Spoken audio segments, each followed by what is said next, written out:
اے لوگو جو ایمان لائے ہو، تمہیں کیا ہو گیا ہے کہ جب تم سے کہا گیا کہ اللہ کے راستے میں جہاد کے لیے کوچ کرو تو تم بوجھل ہو کر زمین سے لگ گئے؟ کیا تم آخرت کے مقابلے میں دنیاوی زندگی پر راضی ہو چکے ہو؟ اگر ایسا ہے تو یاد رکھو کہ دنیاوی زندگی کا مزہ آخرت کے مقابلے میں کچھ بھی نہیں مگر بہت تھوڑا۔ اور اے مسلمانوں، تمہارے پاس کیا جواز ہے کہ اللہ کے راستے میں اور ان بے بس مردوں، عورتوں اور بچوں کی خاطر نہ لڑو جو یہ دعا کر رہے ہیں کہ اے ہمارے پروردگار، ہمیں اس بستی سے نکال لائیے جس کے باشندے ظلم توڑ رہے ہیں، اور ہمارے لیے اپنی طرف سے کوئی حامی پیدا کر دیجئے اور ہمارے لیے اپنی طرف سے کوئی مددگار کھڑا کر دیجئے۔ جو لوگ ایمان لائے ہوئے ہیں وہ اللہ کے راستے میں لڑتے ہیں، اور جن لوگوں نے کفر اپنا لیا ہے وہ طاغوت کے راستے میں لڑتے ہیں۔ لہٰذا اے مسلمانوں، تم شیطان کے دوستوں سے لڑو۔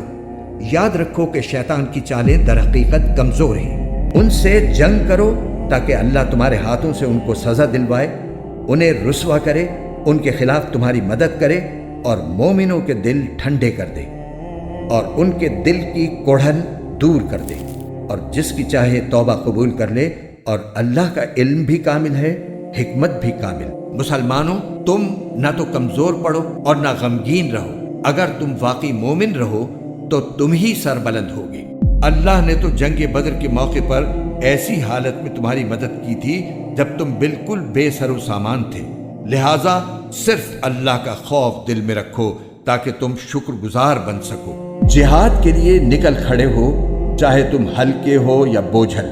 اور اپنے مال و جان سے اللہ کے راستے میں جہاد کرو۔ اگر تم سمجھ رکھتے ہو تو یہی تمہارے حق میں بہتر ہے۔ اگر دنیا کا سامان کہیں قریب ملنے والا ہوتا اور سفر درمیانہ قسم کا ہوتا تو یہ منافق لوگ ضرور تمہارے پیچھے ہو لیتے، لیکن یہ کٹھن فاصلہ ان کے لیے بہت دور پڑ گیا، اور اب یہ اللہ کی قسمیں کھائیں گے کہ اگر ہم میں استطاعت ہوتی تو ہم ضرور آپ کے ساتھ نکل جاتے۔ یہ لوگ اپنی جانوں کو ہلاک کر رہے ہیں اور اللہ خوب جانتا ہے کہ یہ جھوٹے ہیں۔ اور مسلمانوں، ان کافروں سے لڑتے رہو یہاں تک کہ فتنہ باقی نہ رہے اور دین پورے کا پورا اللہ کا ہو جائے۔ پھر اگر یہ باز آ جائیں تو ان کے اعمال کو اللہ خوب دیکھ رہا ہے، اور اگر یہ منہ موڑے رکھیں تو اللہ تمہارا رکھوالا ہے، بہترین رکھوالا اور بہترین مددگار۔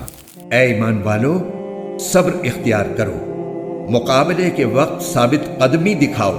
اور سرحدوں کی حفاظت کے لیے جمے رہو اور اللہ سے ڈرتے رہو تاکہ تمہیں فلاح نصیب ہو۔ اے ایمان والو،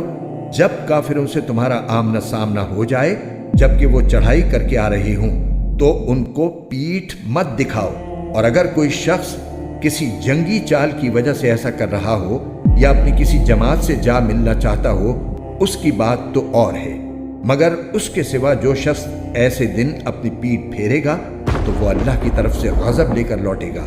اور اس کا ٹھکانہ جہنم ہوگا، اور وہ بہت برا ٹھکانہ ہے۔ اے ایمان والو، اللہ اور اس کے رسول کی تابعداری کرو اور اس تابعداری سے منہ نہ موڑو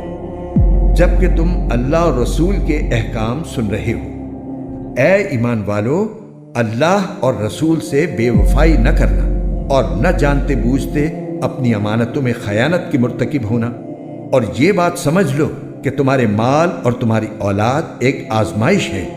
اور یہ کہ عظیم انعام اللہ ہی کے پاس ہے۔ اے ایمان والو، اگر تم اللہ کے ساتھ تقوی کی روش اختیار کرو گے تو وہ تمہیں حق و باطل کی تمیز عطا کر دے گا اور تمہاری برائیوں کا کفارہ کر دے گا اور تمہیں مغفرت سے نوازے گا، اور اللہ فضل عظیم کا مالک ہے۔ اے پیغمبر، مسلمانوں سے کہہ دو کہ اگر تمہارے باپ، تمہارے بیٹے، تمہارے بھائی، تمہاری بیویاں اور تمہارا خاندان اور وہ مال و دولت جو تم نے کمایا ہے، اور وہ کاروبار جس کے مندہ ہونے کا تمہیں اندیشہ ہے، اور وہ رہائشی مکان جو تمہیں پسند ہیں، تمہیں اللہ اور اس کے رسول سے اور اس کے راستے میں جہاد کرنے سے زیادہ محبوب ہیں، تو انتظار کرو یہاں تک کہ اللہ اپنا فیصلہ صادر فرما دے، اور اللہ نافرمانوں کو منزل تک نہیں پہنچاتا۔ جو لوگ ایمان لے آئے ہیں اور انہوں نے اللہ کے راستے میں ہجرت کی ہے اور اپنے مال اور اپنی جانوں سے جہاد کیا ہے، وہ اللہ کے نزدیک درجے میں کہیں زیادہ ہیں،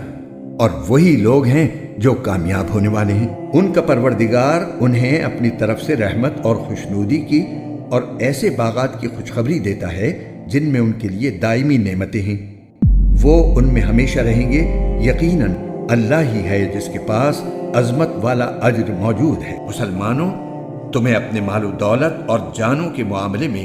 اور آزمایا جائے گا، اور تم اہل کتاب اور مشرکین دونوں سے بہت سی تکلیف دہ باتیں سنو گے، اور اگر تم نے صبر اور تقوی سے کام لیا تو یقیناً یہی کام بڑی ہمت کے ہیں جو تمہیں اختیار کرنے ہیں۔ کتنے سارے پیغمبر ہیں جن کے ساتھ مل کر بہت سے اللہ والوں نے جنگ کی، نتیجتاً انہیں اللہ کے راستے میں جو تکلیفیں پہنچی ان کی وجہ سے نہ انہوں نے ہمت ہاری، نہ وہ کمزور پڑے، اور نہ انہوں نے اپنے آپ کو جھکایا۔ اللہ ایسے ثابت قدم لوگوں سے محبت کرتا ہے۔ ان کے منہ سے جو بات نکلی وہ اس کے سوا نہیں تھی کہ وہ کہہ رہے تھے، ہمارے پروردگار ہمارے گناہوں کو بھی اور ہم سے اپنے کاموں میں جو زیادتی ہوئی ہو اس کو بھی معاف فرما دے، ہمیں ثابت قدمی بخش دے اور کافر لوگوں کے مقابلے میں ہمیں فتح عطا فرما دے۔ چنانچہ اللہ نے انہیں دنیا کا انعام بھی دیا اور آخرت کا بہترین ثواب بھی، اور اللہ ایسے نیک لوگوں سے محبت کرتا ہے۔ لہٰذا اے مسلمانوں، تم کمزور پڑ کر صلح کی دعوت نہ دو، تم ہی سربلند رہو گے۔ اللہ تمہارے ساتھ ہے اور وہ تمہارے اعمال کو ہرگز برباد نہیں کرے گا، اور اگر تم منہ موڑو گے تو وہ تمہاری جگہ دوسری قوم پیدا کر دے گا، پھر وہ تم جیسے نہیں ہوں گے۔